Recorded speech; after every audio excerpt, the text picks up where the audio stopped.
The city is wilder than you think and kinder than you think.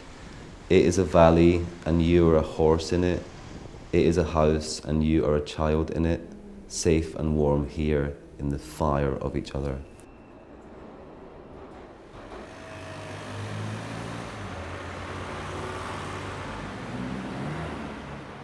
I mean, I really love simple things like being in the city and feeling the weather, like feeling the wind in the trees and feeling like, you know, that the city is actually not a completely domesticated space, but it is like the land.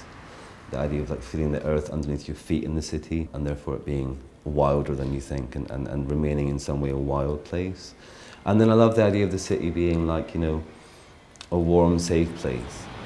You know, I worked for a long time around here, around Hoxton, with smaller billboards which I would put up myself at night surreptitiously over those ads and the ends of bus stops. So for a couple of years I worked that way quite quietly, and then in the last 2 years I've started being able to do big billboards. I mean, you're constantly barraged with like words and phrases and taglines and billboards, and you know, I feel a little bit bombarded by that. So my billboards are obviously very, very, first of all, quite blank, like they're just black backgrounds and white text. So there is sort of aesthetic contrast to the spectacle of advertising, and they just say very frank, simple things. The billboard texts are long, and the recycled sunlight pieces are shorter. They're made with solar power, so they take the power of the sunlight of one day and they light up at night according to the weather, in a sense. They're connected to the weather. They sort of live with the weather. So if it's a very sunny day, they light up bright. If it's a dull day, they light up soft.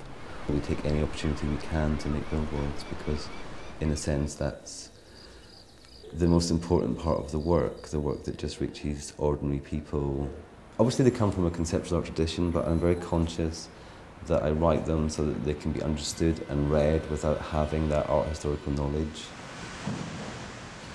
You know, the emails from like a school teacher in Melbourne, Australia, or a guy who works in a bar in Chicago who just write to say, look, I read this and I found your email, it just really touched me, is like by far, in a way, the most profound reward, because it means it's touching real people.